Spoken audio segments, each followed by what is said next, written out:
जब blood moon Elder बोल रहे थे तभी उन्हें अचानक कुछ याद आया और उन्होंने बगल की शेल्फ से एक सूती कपड़े का डिब्बा निकाला। उसमें कुछ शब्दों वाली एक प्रतिलिपि थी। यह वो शिलालेख है जिसे उस महिला ने 9 रात्रियों के राजवंश के दौरान खुदवाया था। इस शिलालेख को कोई भी समझ नहीं सकता।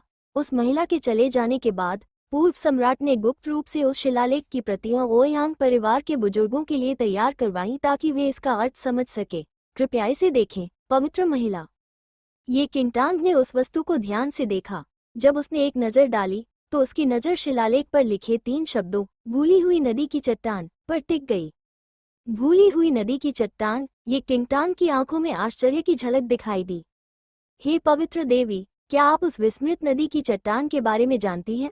मैं 1000 साल जी चुका हूँ, लेकिन मैंने इस जगह के बारे में कभी नहीं सुना। रक्तचंद्र के बुजुर्ग ने भी ये शब्द देखे, लेकिन उन्हें बिल्कुल भी पता नहीं था कि वो जगह क्या थी। विस्मृत नदी की चट्टान के अलावा शिलालेख में और कुछ भी समझ में नहीं आया। क्या आप पहले भी इस मुख्य भूमि को छोड़कर जा चुके हैं? ये किंगटांग ने पूछा। ब्लड मून एल्डर ने तुरंत अपना सिर हिलाया। अगर आपको पता चल जाए तो बहुत अजीब लगेगा। ये किंगटांग ने ब्लड मून एल्डर की ओर देखते हुए कहा। ये फॉरगॉटन रिवर क्लिफ एक अन्य मुख्य भूमि पर स्थित है। ब्लड मून एल्डर पूरी तरह से अचंभित रह गया। ये किंगटांग अपने पिछले जन्म में भी उस विस्मृत नदी की चट्टान पर जा चुकी थी। वो एक अन्य मुख्य भूमि में और मध्य राजवंश की सीमा के भीतर स्थित थी। अगर कोई उस मुख्य भूमि पर नहीं गया होता तो उसके लिए फॉरगॉटन रिवर क्लिफ के बारे में जानना बिल्कुल असंभव था। ये किंगटांग ने हल्के से भौहें चढ़ाईं। जब वो उस रहस्यमयी महिला के शक्तिशाली कौशल और विचित्र मार्शल कला के बारे में सोच रही थी तो अचानक उसके मन में एक विचार आया। यदि अन्य मुख्य भूमियों के शक्तिशाली व्यक्तित्व भी इस मुख्य भूमि पर आ जाएं, तो भी उनके कौशल यिन यांग सिद्ध स्वामी अवस्था तक ही सीमित रह जाएंगे। क्या वह मध्य राजवंश से हो सकती है? ये किंगटांग शिलालेख पर लिखे भूली हुई नदी की चट्टान शब्दों को देखते हुए गहरी सोच में डूबी हुई थी। यदि कोई दुर्घटना नहीं हुई थी तो वो रहस्यमयी महिला उसकी जन्मदाता माँ थी। ये किंगटांग ने कभी नहीं सोचा था कि उसकी माँ वास्तव में इस मुख्य भूमि से नहीं होगी। उसने शुरू में सोचा था कि 9 नाइट्स डायनेस्टी में आने के बाद वो अपने जन्म के रहस्य की तह तक पहुंच जाएगी, लेकिन अप्रत्याशित रूप से ये वास्तव में एक बहुत बड़ी पहेली थी। ये किंगटांग ने गहरी सांस ली। उसके दिल में बेचैनी और बढ़ गई। यह मुख्य भूमि पहले से ही अलग थलग थी और बाहरी लोगों के लिए यहाँ प्रवेश करना बिल्कुल असंभव था। तो फिर उसकी माँ इस मुख्य भूमि पर कैसे पहुंची? वो गर्भवती होने के बावजूद यहाँ क्यों आई और फिर अचानक गायब क्यों हो गई? उसने अपने शिशु को यहाँ क्यों छोड़ दिया? क्या उसकी माँ अभी भी इस मुख्य भूमि पर थी या वो पहले ही जा चुकी थी? ये किंगटांग जितना ज्यादा सोचती गई उतना ही वो सब कुछ समझ नहीं पा रही थी। इन सभी रहस्यों को सुलझाने की संभावना केवल मुख्य भूमि में प्रवेश करने से ही थी, जहां केंद्रीय राजवंश स्थित था। फिर ये किंगटांग ने अपने सभी जटिल और उलझन भरे विचारों को दबा दिया। अभी उसके लिए इन बातों के बारे में सोचने का समय नहीं था। आपने इस मामले में बहुत अच्छा काम किया। अगर आपको भविष्य में उस महिला के बारे में कोई और खबर मिले तो मुझे तुरंत सूचित करें। निश्चिंत रहिए पवित्र महिला, मैं पूरी कोशिश करूंगा। पवित्र महिला, वो महिला और आप, ब्लड मून एल्डर ने थोड़ा हिचकिचाते हुए कहा। उसे मेरी माँ होना चाहिए, ये किंगटांग ने एक हल्की आह भरते हुए कहा। ब्लड मून एल्डर ने सिर हिलाया। हालांकि ये किंगटांग को इस बात का एहसास नहीं हुआ कि उनकी बातचीत बगल में खड़े चांदी के भेड़िए के कानों तक पहुंच गई थी। उसकी नज़र ये किंगटांग की गहरी भौहों पर पड़ी और उसकी आंखों में एक अजीब सा भाव उभर आया। आपके पास और भी कोई चीजें हैं पवित्र महिला? ब्लड मून एल्डर ने पूछा। नहीं, मुझे अभी भी ब्लिस फोर्जिंग वर्कशॉप जाना है, ये किंगटांग ने जवाब दिया। तो मैं तुम्हें वहां भेज दूंगा। ब्लड मून एल्डर मुस्कुराया। ये किंगटांग ने कुछ नहीं कहा और सीधे ब्लड मून एल्डर के साथ ओयांग परिवार के कबीले से चली गई। ओयांग परिवार के नौकर को बहुत अजीब सा महसूस हुआ जब उसने अपनी छोटी मालकिन के चेहरे पर खिलते बसंत का भाव देखा जब वो उस खूबसूरत युवक के साथ घर से निकली। उनकी युवती ने राजसी नगरी में कई सुंदर और प्रतिभाशाली युवकों को ठुकरा दिया, लेकिन इस युवक के प्रति वो बहुत ही स्नेहपूर्ण थी। ऐसा तो नहीं हो सकता कि वो सचमुच उसे पसंद करने लगी हो और उससे शादी करना चाहती हो। ये किंगटांग और blood moon Elder bliss forging workshop की ओर चले, लेकिन कुछ ही देर में उन्होंने काले रंग की वर्दी में एक विशाल सैन्य टुकड़ी को अपने पास से गुजरते हुए देखा। हथियारों से लैस सैनिकों का एक समूह एक अधेड़ उम्र के व्यक्ति को पिंजरे में बंद करके शहर में शान से घुमा रहा था। इस दल का नेता प्रधानमंत्री का पुत्र किन चेन था। एक ऊंचे घोड़े पर सवार किन चेन ने भीड़ पर अपनी नजरें घुमाई और अचानक उसकी नजर ओयांग कियान पर पड़ी। इस आधे महीने के दौरान किन चेन ओयांग कियान से मिलने के लिए कई बार ओयांग परिवार के कबीले में गए, लेकिन उन्हें प्रवेश से मना कर दिया गया। वो जो उपहार लेकर आया था उसे ओयांग कियान ने स्वीकार कर लिया, लेकिन वह उससे मिलने तक का अवसर नहीं पा सका। फिर किन चेन ने सैनिकों को रुकने का आदेश दिया और वह सीधे ओयांग कियान की ओर चल पड़ा। कियान। अचानक यह आवाज सुनकर ये किंगटान के साथ चल रहे ब्लड मून एल्डर के रोंगटे खड़े हो गए। उन्होंने ऊपर देखा तो किन चेन मुस्कुराते हुए उनका रास्ता रोके खड़ा था। क्या? ब्लड मून एल्डर ने किन चेन को घृणास्पद भाव से देखा। कियान, आजकल तुम्हें क्या हो गया है? तुम मुझसे मिलने से हमेशा कतराते क्यों हो? अगर आज मैं फुलिंग नगर के नगर प्रमुख को नहीं ले जा रहा होता तो संयोग से तुमसे मुलाकात न होती। किन चेन को ब्लड मून एल्डर की नाराजगी की जरा भी परवाह नहीं थी और वह बेशर्मी से वहीं खड़ा रहा। ब्लड मून एल्डर उसे भगाने ही वाला था कि अचानक उसने फुलिंग नगर के नगर प्रमुख शब्द सुने। उसकी नजरें झपकी और उसने तुरंत कारागार में बैठे अधेड़ उम्र के व्यक्ति की ओर देखा। फुलिंग शहर के नगर प्रमुख, आप जिसे ले जा रहे हैं वो कू जियांग है? हाँ, किन चेन ने मुस्कुराते हुए कहा। फिर ब्लड मून एल्डर ने जल्दी से मुड़कर ये किंगटान के कान में फुसफुसाया। हे देवी, ये कू जियांग उस रहस्यमयी महिला का अंगरक्षक है। वो काफी समय से उस महिला का पीछा कर रहा था। शायद उसे पता हो कि वो महिला कहाँ गई है। ये किंगटांग ने दृढ़ निश्चयी दिखने वाले कू जियांग की ओर देखा, जिसे जेल की गाड़ी में बंद कर दिया गया था। किन चेन ने अभी अभी केवल ब्लड मून एल्डर को देखा था और किसी और को नहीं। अब जब उसने अचानक ब्लड मून एल्डर को अपने बगल में बैठे युवक से फुसफुसाते हुए देखा तो उसकी आंखों में द्वेष की एक झलक दिखाई दी। लेकिन जब उसने उस युवक का चेहरा देखा तो वो थोड़ा स्तब्ध रह गया। कुछ दिन पहले ड्रैगन टाइगर जनरल ने अपने पिता से शिकायत की कि उनके बेटे की हत्या कर दी गई है। उन्होंने बताया कि हत्यारा एक अर्धचरणीय यिन यांग सिद्ध स्वामी था और बाद में उन्होंने उस व्यक्ति का चित्र भी भेज दिया। उस चित्र में दिख रहा व्यक्ति वही खूबसूरत युवक था जिसने उस दिन ब्लड मून एल्डर को ओयांग परिवार के कबीले में वापस भेजा था। उसके पिता ने उसे उस व्यक्ति की तलाश करने और यह पता लगाने का आदेश दिया कि क्या उसे अपने जाल में फंसाने का कोई मौका है। लेकिन कई दिनों की खोज के बाद भी किन चेन को वह व्यक्ति नहीं मिला। लेकिन अप्रत्याशित रूप से दरअसल वो आज यहाँ उस व्यक्ति से मिला था। मैं यंग सर ये हूँ। मैंने सोचा भी नहीं था कि आज आपसे यहाँ मुलाकात होगी, किन चेन ने मुस्कुराते हुए उदारता से कहा। पिछली बार जब हम मिले थे तब आपसे बात करने का मौका नहीं मिला था। आज क्या संयोग है? क्या आप मेरे साथ एक ड्रिंक लेना चाहेंगे? किन चेन ने पूछा। ब्लड मून एल्डर ने किन चेन को अविश्वास भरी नजरों से देखा। अगर उसे ठीक से याद है तो पिछली बार जब किन चेन ने ये किंगटांग को देखा था तब वो इतना विनम्र नहीं था। आज वो इतना चिंतित क्यों था? ये किंगटांग ने किन चेन की ओर देखकर कहा, कू जियांग ने क्या अपराध किया है? इस व्यक्ति को संभवतः उसकी मां के ठिकाने के बारे में पता था। किन चेन मुस्कुराया। कू जियांग फुलिंग शहर का नगर प्रमुख है, लेकिन उसने अपने निजी लाभ के लिए अपनी शक्ति का दुरुपयोग किया और सम्राट का अपमान किया। ये गंभीर अपराध हैं। किन चेन की आवाज कठोर थी और जेल की गाड़ी से उसकी बात सुनकर कू जियांग ने उपहास किया। क्या मैंने निजी लाभ के लिए अपनी शक्ति का दुरुपयोग किया? फुलिंग शहर दूरस्थ और बंजर है। मैंने उस समय राजशाही शहर में शाही परिवार की सेवा की थी और व्यक्तिगत रूप से फुलिंग शहर भेजे जाने का अनुरोध किया था। यदि मैं निजी लाभ के लिए अपनी शक्ति का दुरुपयोग करना चाहता तो क्या मैं उस स्थान पर जाता? किन चेन ने कू जियांग पर ठंडी निगाह डाली और कहा, चूंकि तुम्हें सजा मिल रही है इसका स्वाभाविक अर्थ है कि तुमने कोई अपराध किया है। अगर आप किसी को दोषी ठहराना चाहते हैं तो आप हमेशा कोई न कोई आरोप कर सकते हैं। इस नवरात्रि राजवंश में क्या अपने किन परिवार के आदेशों का पालन न करना अपराध है? क्या अपने पिता का सम्मान न करना अपराध है? हाँ हाँ, कू जियांग ने व्यंग्य से ठहाका लगाया। आसपास के नागरिक आक्रोशित थे लेकिन बोलने की हिम्मत नहीं कर रहे थे। कू जियांग की 9 नाइट्स राजवंश में अच्छी प्रतिष्ठा थी। वो ईमानदार, स्पष्टवादी, निष्पक्ष थे और उन्हें एक दुर्लभ अच्छे अधिकारी कहा जा सकता था। लेकिन क्या इससे कोई फर्क पड़ता है कि वो अच्छे थे? वर्तमान में युवा सम्राट किन परिवार के चंगुल में फंसा हुआ था और किन परिवार के पास ही सारी सत्ता थी। अगर किन लोंग कू जियांग यांग को मारना चाहता था तो उसे केवल उसके एक वाक्य की ही जरूरत थी। कू शियांग यांग, सम्राट ने तुम्हें पहले ही मौत की सजा सुना दी है। अब तुम चाहे जितना भी संघर्ष करो, कोई फायदा नहीं। किन चेन ने तिरस्कार पूर्वक कहा। उसे इस बात की बिल्कुल भी परवाह नहीं थी कि कू शियांग यांग ने सार्वजनिक रूप से किन परिवार के सत्ताधारी होने का पर्दाफाश कर दिया है। उसने चुपके से तिरछी निगाहों से ये किंगटांग को देखा। उसका अहंकार ये किंगटांग को नाइन नाइट्स डायनेस्टी में किन परिवार की स्थिति प्रदर्शित करने के लिए भी था।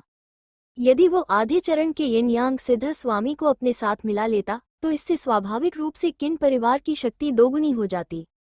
युवा श्री, ये एक अपराधी की बकवास सुनने की कोई जरूरत नहीं है। आज मुलाकात हुई है तो क्यों न साथ में एक ड्रिंक ले। किन चेन ने विषय को फिर से उठाया। ये किंगटांग ने किन चेन के सौहार्दपूर्ण व्यवहार को देखकर समझ लिया कि वो क्या चाहता है। मुझे ऐसे लोग पसंद हैं जो सीधे मुद्दे पर आते हैं। किन चेन मुस्कुराया। युवा सर, ये वाकई एक सीधे सादे व्यक्ति हैं। सच कहूं तो मेरे पिता और मैंने उस दिन काला बाजार में आपके कारनामों के बारे में सुना है। हम जानते हैं कि आप कोई साधारण व्यक्ति नहीं हैं और आपके कौशल की बहुत प्रशंसा होती है। यदि आप तैयार हो तो मेरा किन परिवार आपसे मित्रता करने में बहुत प्रसन्न होगा। तुम मुझसे दोस्ती करना चाहते हो?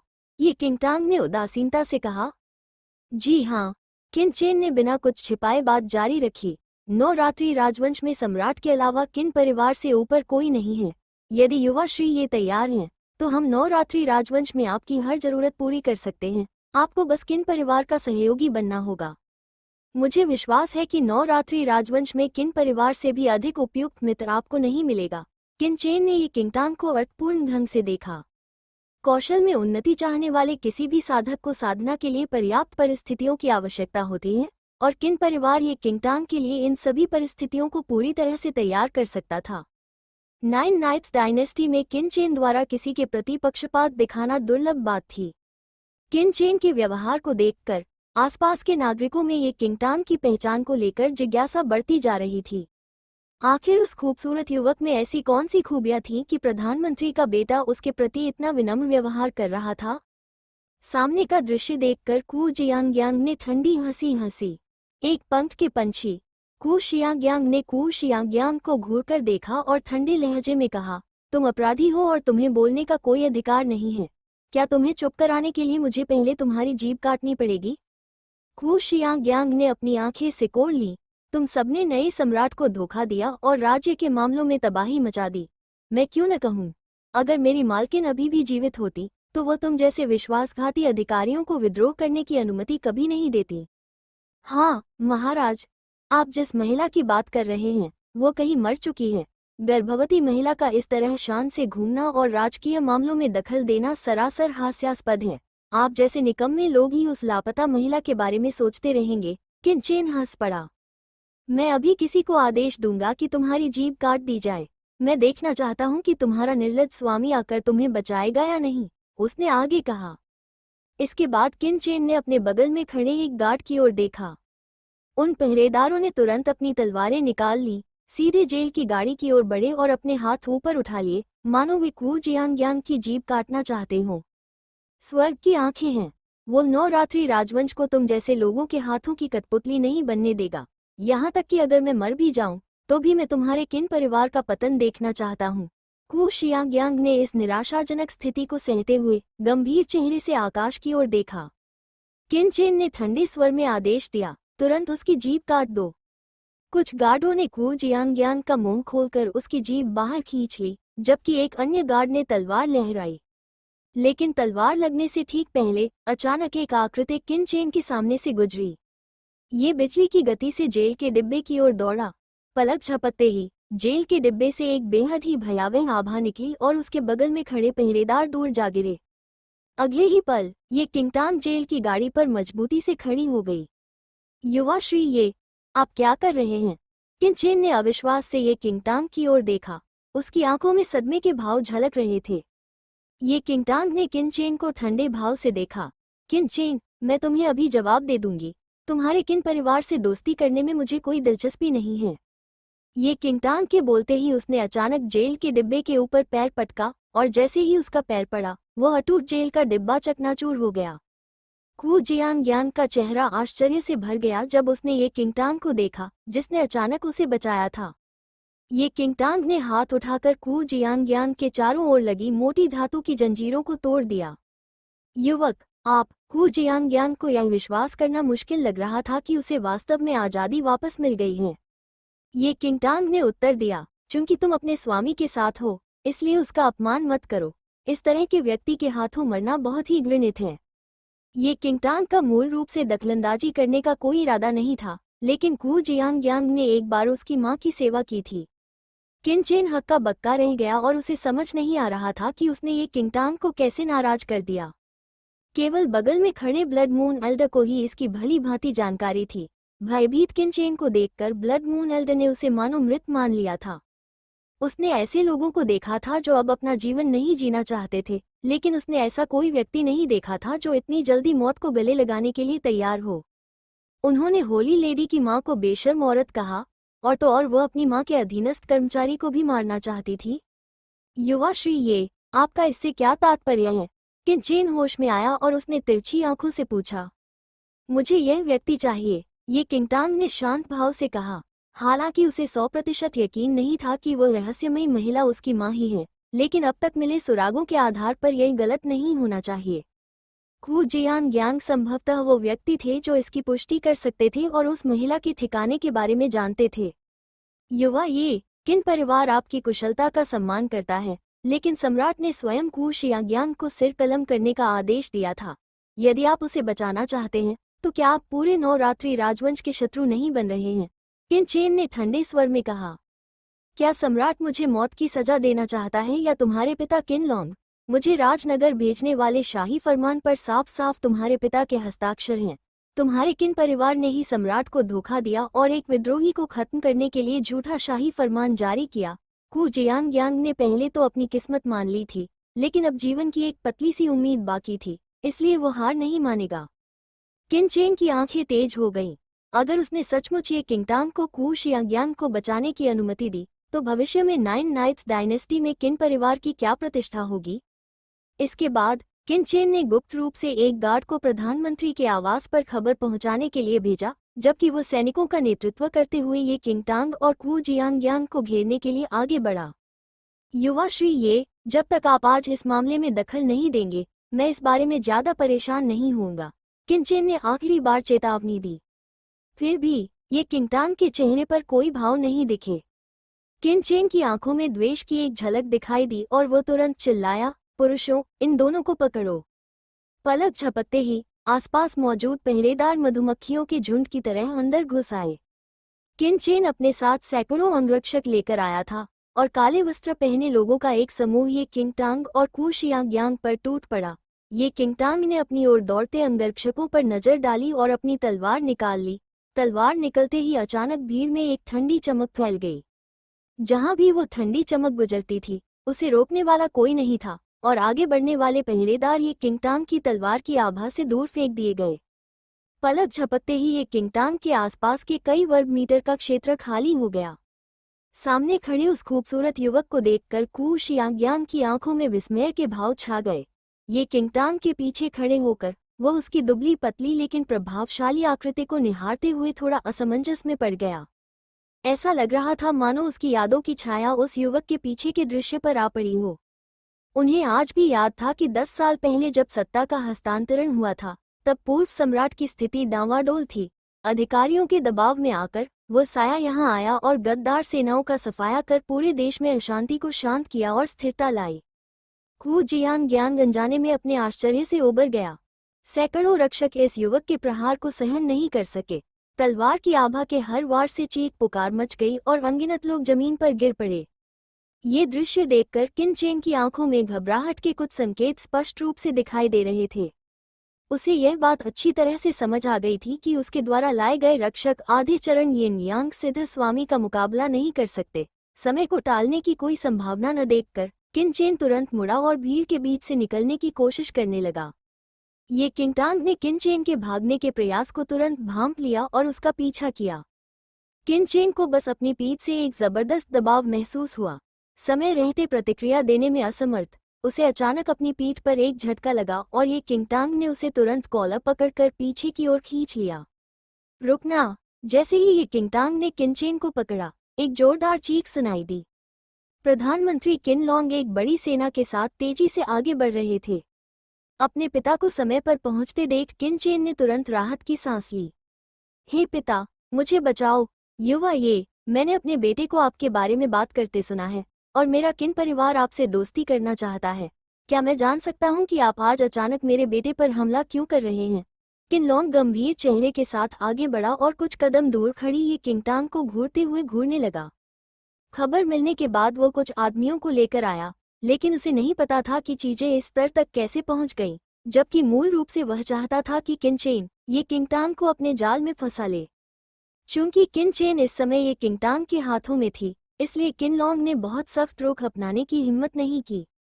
ये किंगटांग ने भावहीनता से किनलोंग की ओर देखा, जो 9 रातों के राजवंश में तबाही और अराजकता लाने वाला मुख्य साजिशकर्ता था। पिताजी, वो जेल की गाड़ी को रोककर कू जियांगयांग को बचाना चाहता है, किनचेन ने कहा। किनलोंग ने थोड़ा सा माथा सिकुड़ा। उसकी नजरें अपने सामने के अव्यवस्थित दृश्य पर घूमी और जब उसने कू जियांगयांग को बिना किसी चोट के देखा तो उसकी आंखों में थोड़ी सी उलझन झलक उठी। कू जियांगयांग का इस युवक से क्या संबंध था? ये युवक उसे क्यों बचाना चाहता था? युवा, कू जियांगयांग ने एक गंभीर अपराध किया है और वह 9 रात्रियों के राजवंश का अपराधी है। परिवार के अपने नियम होते हैं और देश के अपने कानून। मुझे खेद है कि यदि आप इस व्यक्ति को बचाना चाहते हैं तो ये कानून के विरुद्ध होगा, किनलोंग ने गंभीर भाव से कहा। उसने क्या अपराध किया? ये किंगटांग ने ठंडे स्वर में पूछा। किनलोंग ने मुस्कुराते हुए अपने बगल में खड़े एक गार्ड को सिर हिलाकर इशारा किया। उस गार्ड ने आगे बढ़कर किनलोंग को फाइलों का एक बंडल सौंप दिया। किनलोंग ने सार्वजनिक रूप से उस फाइल को खोला जिसमें कई अपराधों का विवरण था। फुलिंग नगर के नगर प्रमुख के रूप में कू जियांगयांग ने अपने से ऊपर और नीचे सभी से वास्तविक स्थिति को छिपाया, बेईमानी से व्यवहार किया और यहाँ तक कि फुलिंग नगर के नागरिकों पर अत्याचार भी किया, जिससे कई लोगों की मृत्यु हुई। हे युवा श्री, आपको ऐसे अपराधी को क्यों बचाना चाहिए? निराधार अपराधों को देखकर कू जियांगयांग के भीतर क्रोध उबल रहा था। किनलोंग, मैंने जिन लोगों को मारा है वे तुम्हारे समर्थक थे। उन्होंने ही फुलिंग शहर पर अत्याचार किया था।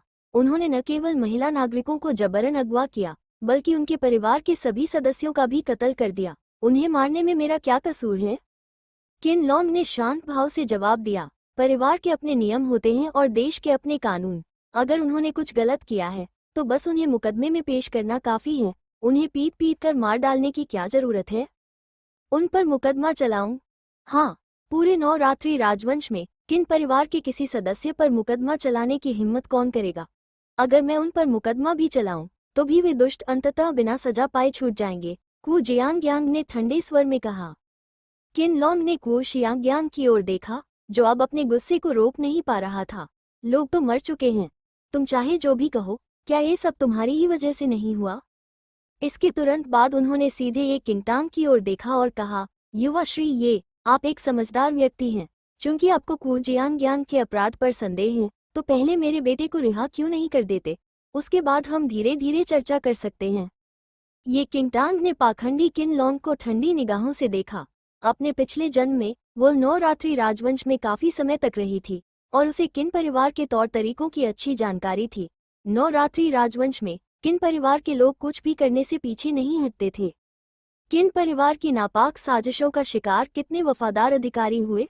किन परिवार द्वारा कितने नागरिकों का नरसंहार किया गया? अगर वो किनलोंग की बातों पर विश्वास करती है तो वो सचमुच मूर्ख होगी।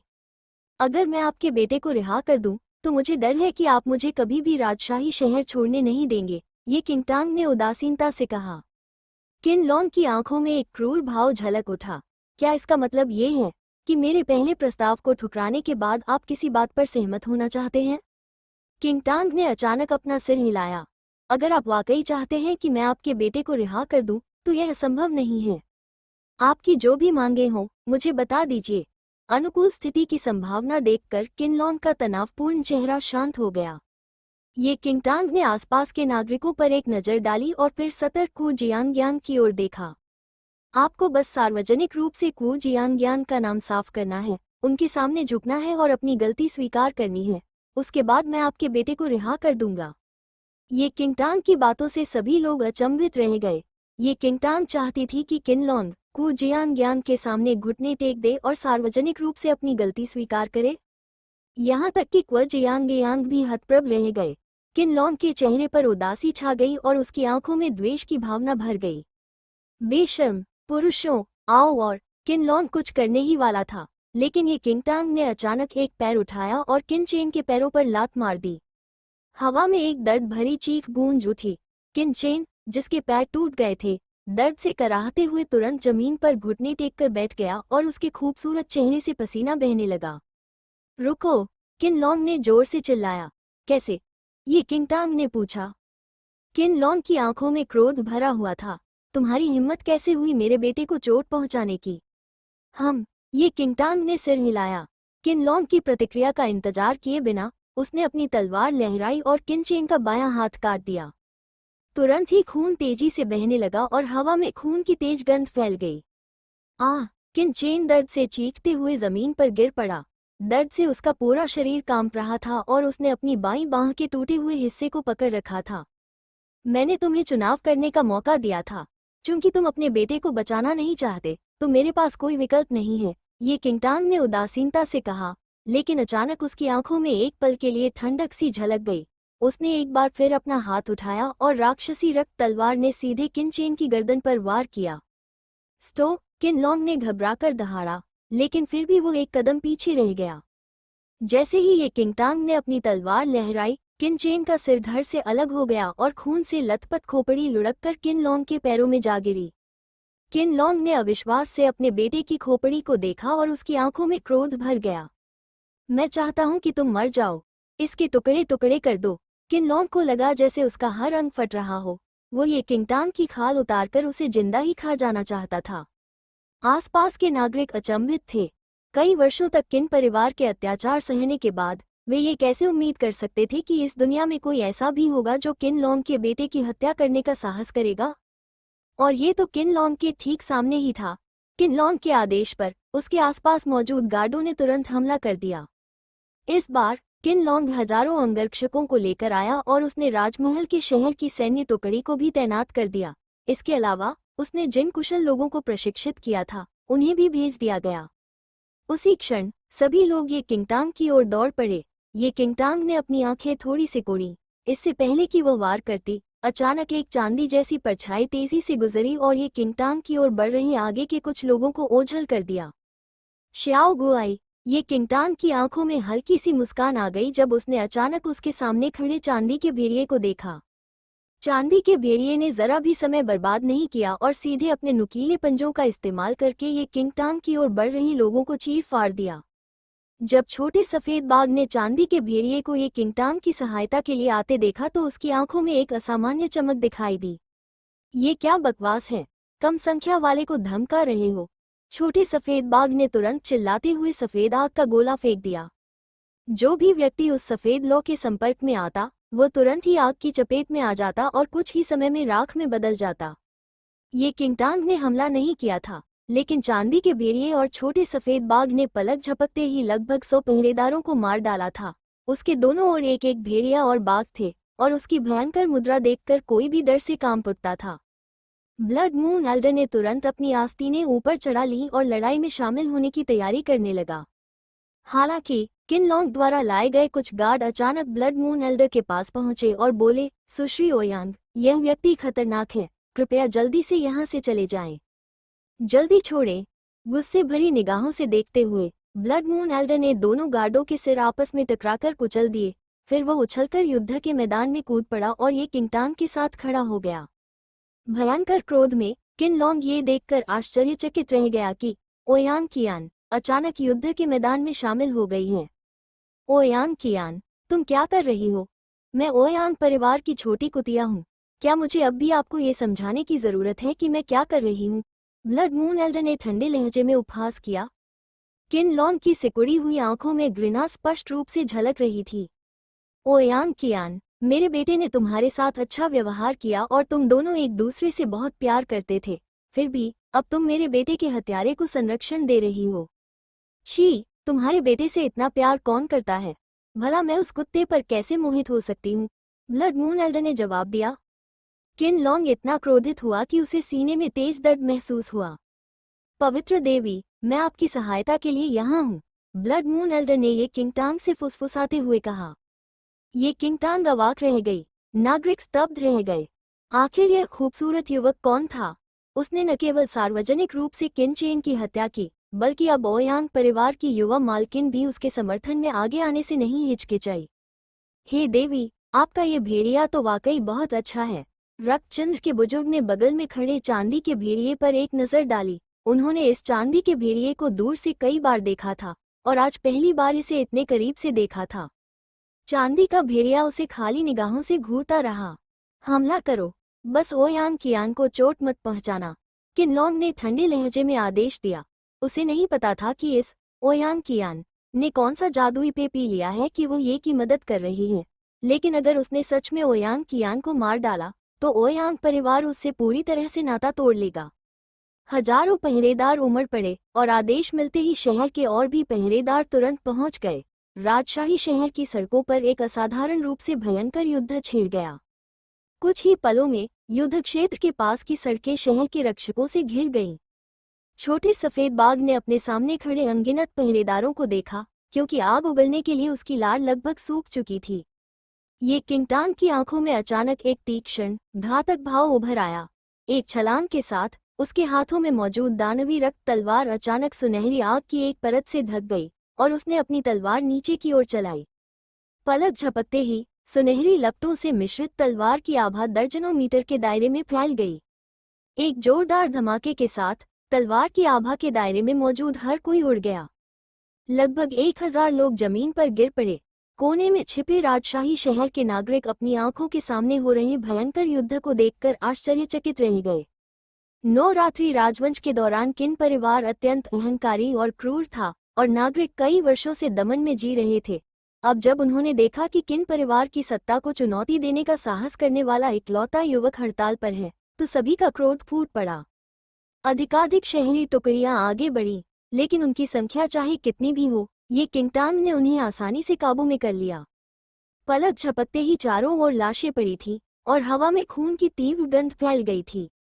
किन लोंग ने देखा कि उसके द्वारा लाए गए शक्तिशाली सैनिक और सेना ये किंगटांग के प्रहारों से ध्वस्त हो रहे हैं, और धीरे धीरे उसकी आंखों में हैरानी छा गई। उसे विश्वास नहीं हो रहा था कि येन यांग सिद्धि प्राप्त इस अर्धचरण स्वामी की आंतरिक शक्ति राजमहल में हजारों सैनिकों से लड़ने के बाद भी समाप्त नहीं होगी। किन लोंग ने नवरात्रि राजवंश की सेना पर लंबे समय तक नियंत्रण बनाए रखा था, और भले ही शहर की सैन्य टुकड़ी पर्याप्त न हो, उसने पहले ही सम्राट शहर के बाहर तैनात 100,000 सैनिकों को स्थानांतरित कर दिया था। ये किंगटांग ने कई लोगों पर वार किए। उसने देखा कि लगातार और अधिक सैनिक आगे बढ़ रहे हैं, तो उसकी नज़रें सभी को पार करते हुए सीधे किन लोंग पर टिक गईं, जो पीछे की ओर सैनिकों का नेतृत्व कर रहा था। पलक झपकते ही ये किंगटांग सबको पीछे छोड़ते हुए सीधे उस जगह की ओर बढ़ गई जहां किन लोंग मौजूद था। ये किंगटांग को अपनी ओर उड़ते हुए देखकर किन लोंग घबरा गया। किन लोंग के पास मौजूद शक्तिशाली व्यक्ति तुरंत आगे बढ़े। वे सभी मार्शल ची के तीसरे स्तर के द्वितीय स्वर्ग में थे, और उनमें से एक पहले से ही मार्शल ची के तीसरे स्तर के तृतीय स्वर्ग में था। इन लोगों को किन लोंग ने बड़ी मुश्किल से अपने साथ शामिल किया था। इससे पहले हुए युद्ध में इन्होंने हमला नहीं किया था और किन लोंग की सुरक्षा के लिए उनके पास ही रहे थे। अब जब उन्होंने ये किंगटांग को अपनी ओर उड़ते हुए देखा, तो वे तुरंत एकजुट हो गए और सीधे हमला कर दिया। तथापि ये किंगटांग की आंखों में एक चमक कौंधी और उसके चारों ओर एक तीव्र आंतरिक ऊर्जा का विस्फोट हुआ। कलाई की एक झटके से उसने अपने आसपास के वातावरण को चीरते हुए हमला कर दिया। ये किंगटांग के कपड़ों के कोने को छूने से पहले ही द्वितीय स्वर्ग के मार्शल ची स्तर 3 के उन व्यक्तियों का ये किंगटांग ने एक ही पल में सिर काट दिया। तीसरे स्तर की मार्शल ची के तीसरे स्वर्ग का वो व्यक्ति ही शेष बचा था। उसका चेहरा पीला पड़ गया था और उसकी आंखों में दहशत झलक रही थी जब उसने ये किंगटांग को देखा, जो पहाड़ से नीचे कूदते हुए एक भयंकर बाघ की तरह लग रही थी। अर्धचरण येन यांग सिद्ध स्वामी, वो शक्तिशाली आकृति भय से एक कदम पीछे हट गई। किन लोंग ने अभी अभी आने पर कभी नहीं कहा कि शत्रु आधा चरण येन यांग सिद्ध स्वामी था। हालांकि इस शक्तिशाली व्यक्ति को किन लोंग ने अपने साथ मिला लिया था, लेकिन उसने आधे चरण वाले येन यांग सिद्ध स्वामी से लड़ना जारी रखने की हिम्मत कैसे की? किन लोंग जैसे सत्ता और प्रभाव पर केंद्रित व्यक्ति को अर्धचरण यिन यांग सिद्ध स्वामी की वास्तविक शक्ति का अंदाजा कैसे होगा? फिर उस शक्तिशाली व्यक्ति ने तुरंत रुककर मुट्ठी जोड़कर ये किंगटांग से आदरपूर्वक कहा, आज आपको नाराज करने के लिए कृपया क्षमा मांगे। आपको परेशान करने के लिए क्षमा चाहता हूँ। मैं अब चलता हूँ। फिर और अधिक देर तक रुकने का साहस न करते हुए वो शक्तिशाली व्यक्ति तुरंत किन लोंग को पीछे छोड़कर भाग गया। किन लोंग खुद ही मर सकता था और उसे अपने साथ खींचने की जरूरत भी नहीं थी। वो आधे चरण के यिन यांग सिद्ध स्वामी से कैसे लड़ सकता था? एक अर्धचरण यिन यांग सिद्ध स्वामी आसानी से किन लोंग का वध कर सकता है, भले ही 100-000 और सैनिक आ जाएं। किन लोंग अविश्वास से देखता रहा जब उसका सबसे मजबूत साथी उसे पीछे धकेलकर खुद ही भाग निकला। किन लोंग के गुस्से से उबरने से पहले ही ये किंगटांग उसके सामने आ चुकी थी। उसके बगल में खड़े रक्षक ये किंगटांग के वार को सहन नहीं कर सके। उसके दबंग रवैये के कारण वे जमीन पर गिर पड़े और कांपने लगे। किन लोंग ने ऊपर देखा और ये किंगटांग की ठंडी आंखों से उसकी नजरें मिली। भयभीत होकर वो सहज रूप से एक कदम पीछे हट गया। अहंकारी, मैं 9 नाइट्स डायनेस्टी का प्रमुख हूँ। क्या तुम्हारी हिम्मत है मुझे चोट पहुँचाने की? अगर तुमने मुझे चोट पहुँचाई तो पूरी 9 नाइट्स डायनेस्टी तुम्हें कभी नहीं छोड़ेगी। किन लोंग का निर्मम स्वभाव गायब हो चुका था और वो केवल शांत रहने का दिखावा कर रहा था। ये किंगटांग ने भावहीन आंखों से किन लोंग को उदासीनता से देखा। अगर वो अब किन लोंग को रिहा कर देती है तो वो निश्चित रूप से नवरात्रि राजवंश में अपनी सारी शक्ति का इस्तेमाल करके उसकी जान ले लेगा। लेकिन अगर किन लोंग मर जाता है तो नवरात्रि राजवंश के लोग उसके द्वारा छोड़ी गई सत्ता पर कब्जा करने के अवसर का लाभ उठाएंगे। फिर उसकी तलाश कौन करेगा? इन वर्षों में किन लोंग ने बहुत सारे बुरे काम किए थे और उसकी मृत्यु के बाद भी कोई उसका बदला नहीं लेगा। किंगटांग ने अपना हाथ उठाया और किन लोंग के सिर पर मारा। ये किंगटांग का हाथ जमीन पर लगने ही वाला था कि अचानक किन लोंग के पीछे से एक तेज रोशनी आई और उसके शरीर को तुरंत पीछे खींच लिया। अपना निशाना चूकते देख उसने तुरंत ऊपर देखा और अचानक उसके सामने एक लंबा चौड़ा व्यक्ति प्रकट हो गया। उसने अपना हाथ झटक कर आगे बढ़ा दिया। उस व्यक्ति ने सीधे अपना हाथ उठाया और ये किंगटांग के खिलाफ आगे बढ़ा। बूम! एक जोरदार धमाका हुआ और उसके बाद हवा का एक तेज झोंका चलने लगा। ये किंगटांग थोड़ी हैरान रह गई। जब दोनों के बीच लड़ाई हुई तो सामने वाले की कुशलता वास्तव में उससे कम नहीं थी। एक प्रहार के बाद वो व्यक्ति अचानक एक कदम पीछे हट गया। तभी ये किंगटांग ने देखा कि अचानक हमला करने वाला व्यक्ति एक लंबा, कठोर चेहरे वाला पुरुष था। वो व्यक्ति लगभग 35 वर्ष का था और उसके बाएं गाल पर एक भयंकर निशान था जिससे उसका पूरा चेहरा और भी क्रूर और दुष्ट प्रतीत हो रहा था। लांग जियांग! ये किंगटांग की आंखें उस व्यक्ति को देखते ही झपकी और उसने तुरंत उस पुरुष के पीछे देखा। आशा के अनुसार उस पुरुष के पीछे एक शाही पालकी थी। सुनहरे ड्रैगन के वस्त्र पहने एक 8 से 9 साल का लड़का शाही पालकी में बैठा था। वो लड़का बेहद आकर्षक था, लेकिन उसके चेहरे पर शरारती और उद्दंड भाव थे। उसने घमंड से अपनी ठुड्डी ऊपर उठाई और ये किंगटांग को तिरस्कार भरी नजरों से देखा। किन लोंग पसीने से तरबतर हो गया था। उसकी जान बाल बाल बची थी। जब उसने शाही पालकी में बैठे लड़के को देखा तो उसने राहत की सांस ली और तुरंत उदास चेहरे के साथ प्रणाम किया। किन लोंग महाराज को प्रणाम करता है। महाराज, यदि आप समय पर नहीं आते तो मेरा जीवन यही समाप्त हो जाता। शाही पालकी पर बैठा लड़का कोई और नहीं बल्कि 9 नाइट्स राजवंश का वर्तमान सम्राट लोंग जुआन था। छोटे सम्राट ने आंसू भरी आंखों से किन लोंग को देखते हुए भौहें चढ़ाईं। जल्दी उठो, मैं देखना चाहता हूँ कि नवरात्रि राजवंश में कौन तुम्हें छूने की हिम्मत करता है। किन लोंग ने अपने आंसू पोंछे और अपनी आंखों में छिपी हंसी को छुपाते हुए चापलूसी की। महाराज के यहाँ होने से मुझे राहत मिली है। छोटे सम्राट ने सिर हिलाया और अपने चेहरे पर अधीरता के भाव लिए किंगटांग को घूर कर देखा। तुम्हारी हिम्मत तो देखो। मेरी 9 नाइट्स डायनेस्टी के राजसी शहर में विद्रोह करने की तुम्हारी हिम्मत कैसे हुई? लोंग जियांग, इस नीच किसान को मार डालो। जिस व्यक्ति ने पहले हमला किया था उसे तुरंत आदेश मिल गया और वो एक कदम आगे बढ़ा। ये किंगटांग ने छोटे सम्राट को ठंडी निगाहों से देखा और फिर उसकी नज़र लोंग जियांग नामक व्यक्ति पर पड़ी। लोंग जियांग 9 नाइट्स डायनेस्टी के शाही परिवार का सबसे कुशल योद्धा था और वह यिन यांग में पूर्ण निपुणता प्राप्त अर्धचरण का स्वामी था। वो हमेशा सम्राट के प्रति वफादार रहा और उनकी रक्षा करता रहा और उसकी निगरानी के कारण किन लोंग कभी भी वास्तव में सम्राट का पदभार ग्रहण नहीं कर पाया। यहाँ तक कि किन लोंग भी लोंग जियांग के सामने ज्यादा धृष्टता दिखाने की हिम्मत नहीं करता था। कम उम्र में सिंहासन पर आसीन हुए उस नन्हे सम्राट को किन लोंग ने धोखा दिया और उसने उस पर पूरा भरोसा किया। अब जब ये किंगटांग किन लोंग की जान के पीछे पड़ी थी तो उसने स्वाभाविक रूप से सोचा कि ये किंगटांग को बिना किसी सवाल के मार देना चाहिए। लोंग जियांग ये किंगटांग के सामने खड़ा था और उसके चारों ओर एक शक्तिशाली आभा उभर आई। लोंग जियांग को हमला करने ही वाला देखकर कू जियांग जल्दी से बाहर भागा। लोंग जियांग नहीं। जब लोंग जियांग ने कू जियांग को देखा तो उसकी आंखों में आश्चर्य की एक झलक दिखाई दी। भाई कू जियांग ने लोंग जियांग को देखते हुए एक जटिल भाव व्यक्त किया। 10 साल से भी पहले जब कू जियांग शाही अंगरक्षकों के कप्तान थे तब लोंग जियांग कू जियांग के अधीनस्थ थे और उस समय कू जियांग के ही स्वामी के प्रति वफादार थे। लोंग जियांग की उच्च स्तरीय साधना उस महिला द्वारा व्यक्तिगत रूप से सिखाई गई थी ताकि वो ग्रैंड इंपीरियल सायर के साथ एक शक्तिशाली रक्षक के रूप में रह सके। कू शियांग ने लोंग जियांग से कुछ नहीं कहा। वो सीधे शाही पालकी की ओर बढ़ा और छोटे सम्राट के सामने सिर झुकाकर प्रणाम किया। महाराज, आज की घटना मेरी वजह से शुरू हुई, कृपया उसे दोष न दें, कू जियांग ने छोटे सम्राट के सामने घुटने टेकते हुए कहा। छोटे सम्राट ने कू शियांग पर एक नज़र डाली और कहा, तुम कौन हो? तुम्हें मुझसे बात करने की इजाज़त किसने दी? आदमियों, इसे यहाँ से ले जाओ। लोंग जियांग, तुम किस बात का इंतज़ार कर रहे हो? जल्दी करो और उस नीच किसान को मार डालो।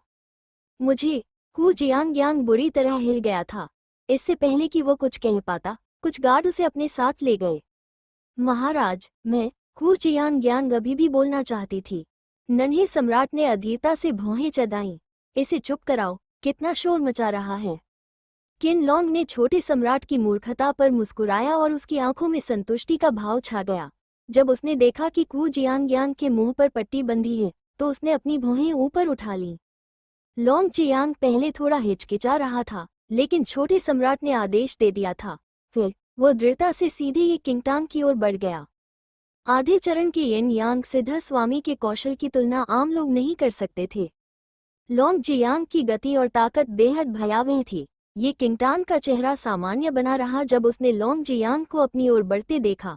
वो लंबे समय से जानती थी कि किन लोंग के छल के कारण छोटे सम्राट को सही गलत का ज्ञान नहीं था और यह भी जानती थी कि लोंग जियांग केवल सम्राट के आदेशों का पालन करती थी। उसने तुरंत अपना हाथ उठाया और सीधे हमला कर दिया। 2 अर्ध चरण येन यांग सिद्ध स्वामियों के बीच का युद्ध भयावह था। पलक झपकते ही युद्ध के बाद आसपास की इमारतें ध्वस्त हो गईं। नन्हे सम्राट की निगाहें युद्ध के मैदान पर नहीं टिकी बल्कि उन्होंने सीधे पीछे देखा जहां एक भयंकर चांदी के भेड़िए और एक कोमल छोटे सफेद बाघ को देखते ही उनकी आंखें चमक उठी। पुरुषों, उस चांदी के भेड़िए और छोटी बिल्ली को पकड़ो। चांदी के भेड़िए ने अपनी आंखें सिकोड़ लीं। नन्हा सफेद बाघ उस बेलगाम बच्चे को घूर रहा था। ये क्या बकवास है? उसकी हिम्मत कैसे हुई मुझे बिल्ली कहने की? रक्षक उन पर हमला करने ही वाले थे कि अचानक एक सुनहरी ज्वाला से मारे गए। लोंग जियांग थोड़ा स्तब्ध रह गया। उसने कभी सोचा भी नहीं था कि यह सुंदर युवक न केवल युद्ध में कमजोर स्थिति में नहीं होगा बल्कि उसके पास दूसरों पर हमला करने का भी समय होगा। लोंग जियांग, तुमने उसे अभी तक क्यों नहीं मारा? छोटे सम्राट ने अपना खेल बिगड़ते देख नाखुशी से चिल्लाया। लोंग जियांग की आंखों में एक झिलमिलाहट दिखी। वो पहले की तरह शांत नहीं था। वो और यह युवक दोनों ही येन यांग सिद्धिप्तता के अर्ध चरण में थे और उनकी क्षमताएं लगभग समान थीं। हालांकि इस युवक के चारों ओर की सुनहरी ज्वालाएं एक विकट समस्या थी और वह इस युवक को पराजित नहीं कर सका। लोंग जियांग के गंभीर चेहरे को देखकर ये किंगटांग की निगाहें तेज हो गईं। उसने अपनी पैरागन स्किल को समायोजित करते हुए अचानक लोंग जियांग पर एक सुनहरी ज्वाला मारी। एक तीव्र ज्वाला को अपनी ओर बढ़ते देख लोंग जियांग की आंखें चौड़ी हो गईं और एक अशुभ अनुभूति ने उसे घेर लिया।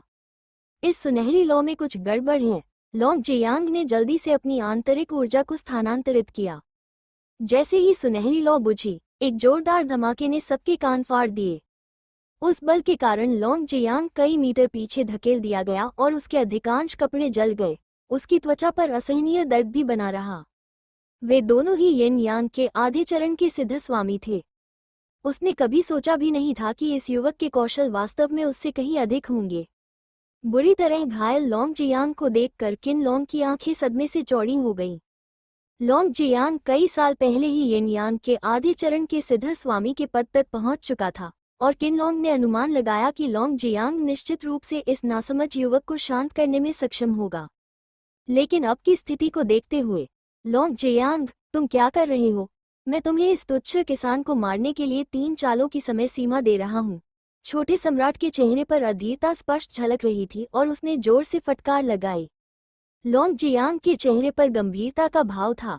अचानक उसने गहरी सांस ली और उसकी छाती की कांस्य रंग की त्वचा से सुनहरी किरणें निकलने लगी।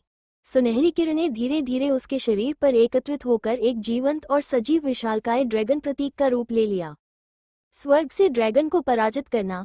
हु जियांग ने अविश्वास से उस सुनहरे ड्रैगन को देखा जो धीरे धीरे लॉन्ग जियांग के शरीर पर आकार ले रहा था। लॉन्ग जियांग, तुमने कब महारानी से तुम्हारे लिए स्वर्ग से विजय प्राप्त करने वाले ड्रैगन को उतारने का अनुरोध किया था? हु जियांग ने हैरानी से कहा। लॉन्ग जियांग के चेहरे पर भावों का कोई निशान नहीं था। जैसे ही सुनहरी किरणें एकत्रित हुईं, उसके शरीर पर अंकित सोने का ड्रैगन तैरता हुआ दिखाई दिया। अचानक एक भयंकर गर्जना सुनाई दी।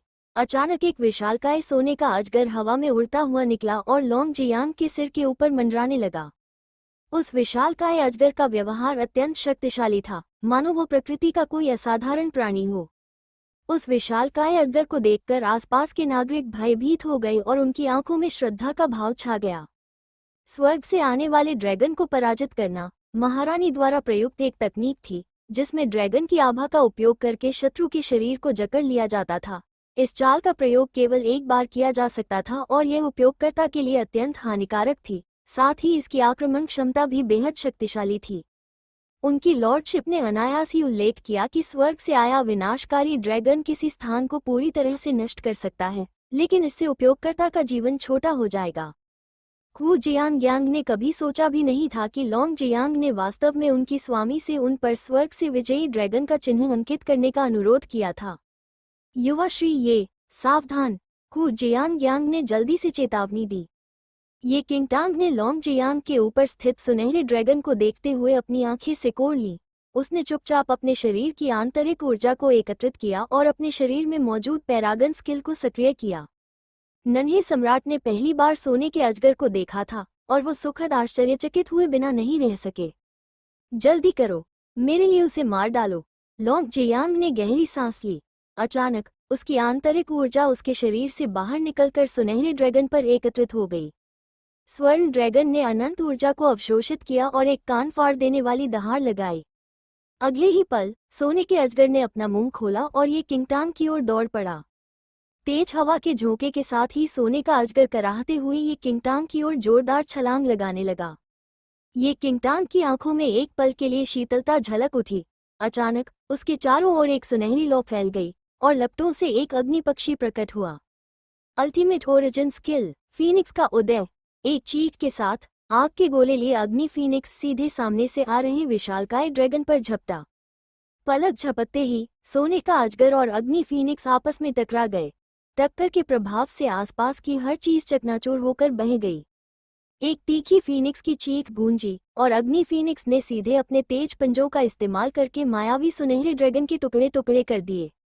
सुनहरे ड्रैगन के ध्यान भटकने के कारण जमीन पर सुनहरी रोशनी के धब्बे बिखर गए। लॉन्ग जियांग ने कभी उम्मीद नहीं की थी कि उसका स्वर्ग से आया हुआ विजय प्राप्त करने वाला ड्रैगन वास्तव में ये किंगटांग द्वारा प्रकट किए गए अग्नि फीनिक्स द्वारा टुकड़े टुकड़े कर दिया जाएगा। स्वर्ण ड्रैगन गायब हो गया और प्रतीक्षती बल तेजी से लॉन्ग जियांग के शरीर की ओर बढ़ा और उसने खून की एक धार उगल दी। फैसला हो चुका था। लॉन्ग जियांग की आंखें सदमे से भर उठी। उसने कभी सोचा भी नहीं था कि स्वर्ग से आया वो शक्तिशाली ड्रैगन, जिसे उसने स्वामी जी से अपने ऊपर अंकित करने का अनुरोध किया था, सचमुच इस तरह पराजित हो जाएगा। लॉन्ग जियांग हताशा से पीछे हट गया। उसके मुंह के कोनों से खून रिस रहा था। किनलोंग के चेहरे पर घबराहट साफ झलक रही थी और यहाँ तक कि छोटे सम्राट का शरारती भाव भी भावहीन हो गया था। लॉन्ग जियांग, तुम क्या कर रहे हो? जल्दी करो। सदमे से उबरते हुए छोटा सम्राट खड़ा हुआ और गंभीर रूप से घायल लॉन्ग जियांग की ओर इशारा किया। तथापि छोटे सम्राट के फटकार लगाने से पहले ही अचानक एक दुबली पतली आकृति उनके सामने आ आई। प्रतिक्रिया करने से पहले ही उन्हें शाही पालकी से सीधे उठा लिया गया। बेशर्म, तुम्हारी हिम्मत कैसे हुई मेरा अपमान करने की? मुझे जल्दी छोड़ दो। छोटे सम्राट ने गुस्से से भरे चेहरे से ये किंगटांग को देखा और उसे मारने की धमकी भरी मुद्रा में इशारे किए। लेकिन उसकी छोटी भुजाएं और पैर ये किंगटांग का मुकाबला करने के लिए बिल्कुल भी पर्याप्त नहीं थे, और चाहे वो कितनी भी मुक्के चलाए, वो ये किंगटांग को जरा भी छू नहीं सकता था।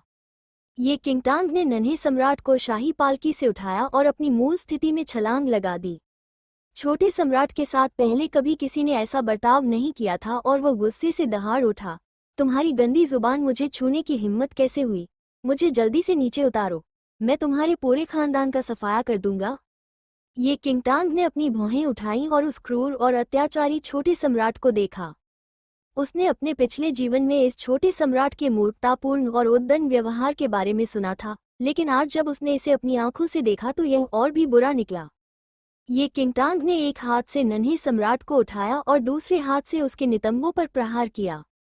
पाँव पाँव पाँव पाँव, लगातार नितंबों पर थप्पड़ पड़ने की आवाज सुनाई दे रही थी। उस स्पष्ट आवाज ने घटनास्थल पर मौजूद सभी लोगों को स्तब्ध कर दिया। वह क्या उसने सचमुच सम्राट के नितंबों पर प्रहार किया? नन्हा सम्राट पिटाई से स्तब्ध रह गया। उसे जीवन में कभी किसी ने मारा नहीं था। नीच किसान, मेरी पीठ पर वार करने की तुम्हारी हिम्मत कैसे हुई? मैं तुम्हें जान से मार देना चाहता हूँ। मैं तुम्हारे पूरे खानदान को मार डालना चाहता हूँ। ये किंगटांग भावहीन होकर लगातार चिल्ला रहे नन्हे सम्राट को ठंडे स्वर में देखती रही। उसने एक बार फिर हाथ उठाया और बेरहमी से नन्हे सम्राट के नितंबों पर थप्पड़ मारा। आज तक किसी भी प्रतिष्ठित सम्राट को सार्वजनिक रूप से कभी भी नितंबों पर थप्पड़ नहीं मारा गया था। एस्कॉर्ट, एस्कॉर्ट, पिटाई से चेहरा लाल हो चुका था। छोटा सम्राट दर्द से कराह रहा था और बेचैन था। तभी पहरेदारों को होश आया। वे आगे बढ़ने ही वाले थे कि ये किंगटांग की ठंडी निगाह देखकर वे 1 इंच भी हिलने की हिम्मत नहीं कर पाए। इस तथ्य का उल्लेख किए बिना कि 9 नाइट्स राजवंश का सबसे कुशल व्यक्ति लॉन्ग जियांग भी इस युवक का प्रतिद्वंदी नहीं था, ये तथ्य कि छोटा सम्राट इस युवक के हाथों में था, इस बात को लेकर पहरेदारों को लापरवाही से हिलने डुलने की हिम्मत नहीं करने देता था। अन्यथा यदि नन्हे सम्राट को चोट लग जाती तो उनका पूरा कबीला ही नष्ट हो जाता। हे किसान, मुझे जल्दी छोड़ दो। मैं पाँव पाँव पाँव। ये किंगटांग ने एक बार फिर उसके नितंबों पर लगातार थप्पड़ मारे। अगर तुमने मुझे एक बार डांटा तो मैं तुम्हें 10 बार मारूंगी। छोटा सम्राट स्तब्ध रह गया। उसने गुस्से से ये किंगटांग को घूरा, लेकिन मार पड़ने के डर से वह केवल अपने होंठ सिकोड़ सका। गुस्से से उसके गुलाबी गाल फूल गए थे और उसकी आंसुओं से भरी आंखों में झुंझलाहट और शर्मिंदगी झलक रही थी। तुम महाराज को जल्दी नीचे उतारो। लॉन्ग जियांग ने बड़ी मुश्किल से खुद को संभाला और भौहें चढ़ाकर ये किंगटांग की ओर देखा। तुम मेरी प्रतिद्वंदी नहीं हो। ये किंगटांग ने लॉन्ग जियांग को उदासीनता से देखा। लॉन्ग जियांग का चेहरा सख्त हो गया, लेकिन उसे यह बात माननी ही पड़ी। इस नौजवान के खिलाफ जीतने का उसके पास कोई मौका ही नहीं था। तुम्हारा नन्हा सम्राट अब मेरे हाथों में है। अगर तुम उसे सुरक्षित और सलामत रखना चाहते हो तो किनलॉन्ग को मार डालो और मैं उसे रिहा कर दूंगी। ये किंगटांग की नज़र अचानक किनलॉन्ग पर पड़ी। लॉन्ग जियांग ने किनलॉन्ग की ओर सीधे देखा और उसकी आंखों में थोड़ी सी हत्या की भावना झलक उठी। घबराकर किनलॉन्ग ने जल्दी से कहा, लॉन्ग गार्ड, इस व्यक्ति की बकवास पर ध्यान मत दो। इसने महाराज को पकड़ लिया है और यह एक गंभीर अपराध है। अगर तुम मुझे मार भी दोगे तो भी यह महाराज को नहीं छोड़ेगा। लॉन्ग जियांग की भौहें थोड़ी सिकुड़ी हुई थीं। संकट की आशंका को भांपते हुए किनलॉन्ग ने लॉन्ग जियांग को सोचने का समय दिए बिना तुरंत ये किंगटांग को घूरकर कहा, कितना दुस्साहसी गद्दार है।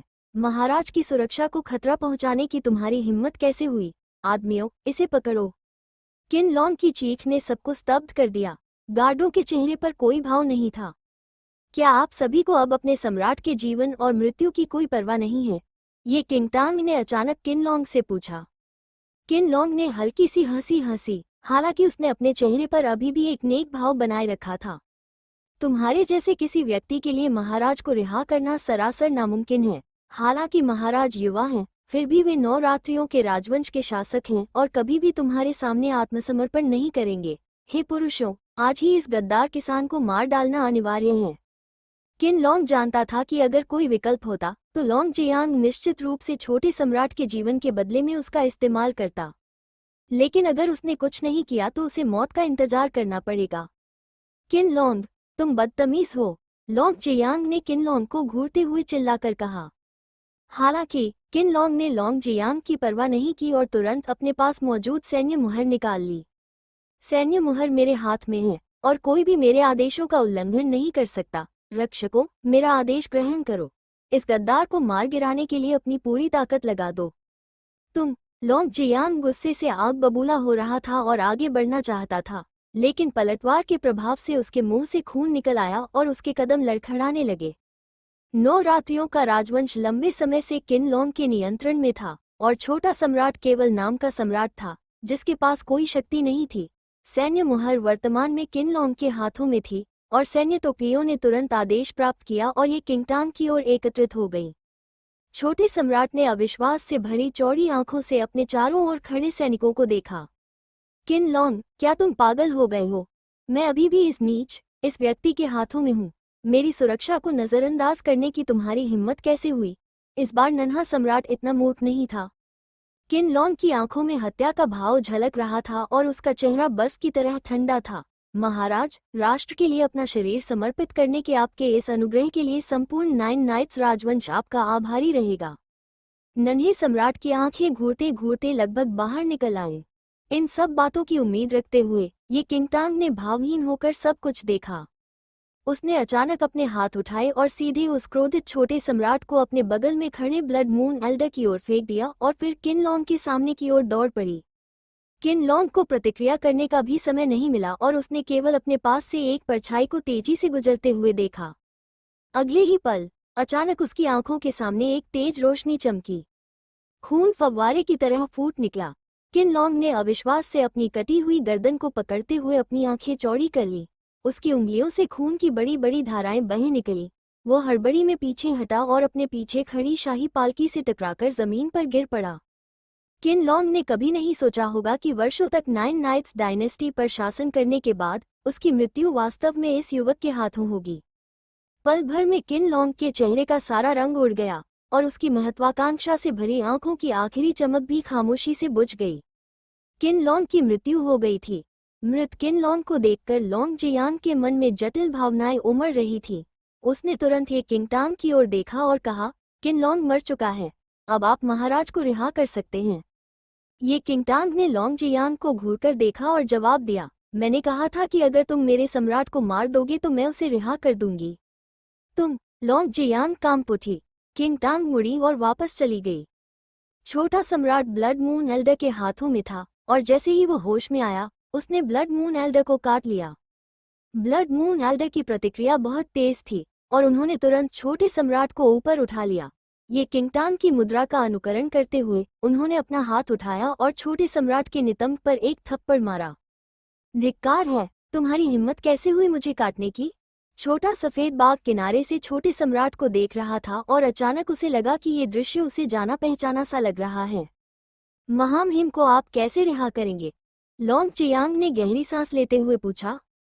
ये किंगटांग ने लॉन्ग जियांग को जवाब देने में जल्दबाजी नहीं की और इसके बजाय कू जियांग से बात की। मुझे आपसे कुछ पूछना है, पहले आप इधर आइए। कू जियांग ने एक कदम आगे बढ़ाया। कृपया बोलिए, उपकारक। ये किंगटांग ने धीरे से पूछा, क्या आपने जिस महारानी का जिक्र किया है वो वही महिला है जिन्होंने पूर्व सम्राट की सहायता की थी? कू जियांग काफी हैरान रह गई। हाँ, क्या आपको पता है कि वो कहाँ गई? ये किंगटांग ने पूछा। कू जियांग ने अपना सिर हिलाया। उस समय महारानी जल्दी से चली गई और उन्होंने हमसे कुछ नहीं कहा। इसके अलावा वो आखिरी दिन ग्रैंड इंपीरियल सायर के साथ थी और उसके बाद गायब हो गई। ये किंगटांग ने थोड़ा सा माथा सिकुड़ा क्योंकि उसे इस तरह के परिणाम की उम्मीद नहीं थी। कू जियांग के कथन के अनुसार उस महिला से अंतिम बार संपर्क करने वाला व्यक्ति 9 नाइट्स राजवंश का ग्रैंड इंपीरियल सायर था। ये किंगटांग ने कुछ देर सोचा और लॉन्ग जियांग की ओर देखा। मैं ग्रैंड इंपीरियल सर से मिलना चाहती हूँ। क्या? लॉन्ग जियांग थोड़ा हैरान रह गया। जब तक महान शाही पिता मुझे किसी प्रश्न का उत्तर नहीं देते मैं आपके सम्राट को रिहा कर दूंगा, ये किंगटांग ने कहा। हालांकि उसे पूरा यकीन था कि वो महिला उसकी मां है, फिर भी उसे एक बार फिर इसकी पुष्टि करनी थी। इसके अलावा उसे ये भी जानना था कि वो महिला कहाँ गई। लॉन्ग जियांग के चेहरे पर उदासी छा गई। महान सम्राट अत्यंत बीमार थे और कई वर्षों से बिस्तर पर पड़े थे। उनका शरीर बहुत दुर्बल था और यदि इस व्यक्ति को महान सम्राट से मिलने की अनुमति दी जाती तो। लॉन्ग जियांग दुविधा में फंस गया था। महान सम्राट की इकलौती संतान नन्हा सम्राट था और लॉन्ग जियांग स्वयं उस नन्हे सम्राट का प्रतिद्वंद्वी नहीं था। यदि दूसरे पक्ष ने सचमुच नन्हे सम्राट को मार डाला होता तो नौरात्रि राजवंश का कोई शासक नहीं बचता। मैं सहमत हूँ, लेकिन आपको महान सम्राट से मिलने के बाद महाराज को रिहा करने का वादा करना होगा। लॉन्ग जियांग ने समझौता कर लिया क्योंकि उसके पास कोई विकल्प नहीं था। ठीक है, ये किंगटांग ने सिर हिलाया। बेबस होकर लॉन्ग जियांग केवल ये किंगटांग और बाकी लोगों को महल वापस ले जा सका। किन परिवार के पिता और पुत्र की मृत्यु से जनता को संतोष हुआ। इसके अलावा अंतिम क्षण में किन लॉन्ग द्वारा आत्मरक्षा के लिए की गई कार्रवाई ने जनता के असंतोष को और भड़का दिया। जब भीड़ चली गई तो किन परिवार के पिता और पुत्र के शव सड़क के कोनों पर पड़े रह गए और उन्हें उठाने के लिए एक भी व्यक्ति मौजूद नहीं था। शाही महल के भव्य गलियारों से गुजरते हुए लॉन्ग जियांग रहने के कमरों के बाहर रुक गया। महान शाही सरदार अंदर हैं, मैं पहले जाकर उन्हें सूचना दूंगा। ये किंगटांग ने सहमति में सिर हिलाया। छोटे सम्राट के चेहरे पर एक विकृत भाव था जब उसने लॉन्ग जियांग को अंदर आते देखा। उसने चुपके से ये किंगटांग पर एक नज़र डाली, लेकिन ये किंगटांग की आंखों की पुतलियां हिलते देख वो डर के मारे घबराकर दूसरी तरफ देखने लगा। देखते ही देखते रहने के कमरों का मुख्य द्वार खुल गया। महाराज ने आप सभी को प्रवेश करने के लिए कहा है, लॉन्ग जियांग ने कहा। ये किंगटांग और ब्लड मून नल्ड ने रहने के कमरे में प्रवेश किया। बाहर दिन का उजाला होने के बावजूद बैठक कक्ष में अंधेरा छाया हुआ था और रोशनी की एक किरण भी अंदर नहीं आ रही थी। मोटे पर्दों ने खिड़की से आने वाली धूप को रोक रखा था और विशाल बैठक कक्ष मोमबत्तियों की हल्की रोशनी से जगमगा रहा था। ये किंगटांग के प्रवेश करते ही उसे जड़ी बूटियों की हल्की सी खुशबू महसूस हुई। महाराज, मैं उन्हें अंदर ले आया हूँ। लॉन्ग जियांग पलंग के पास गया और धीरे से पलंग के पर्दे उठाए।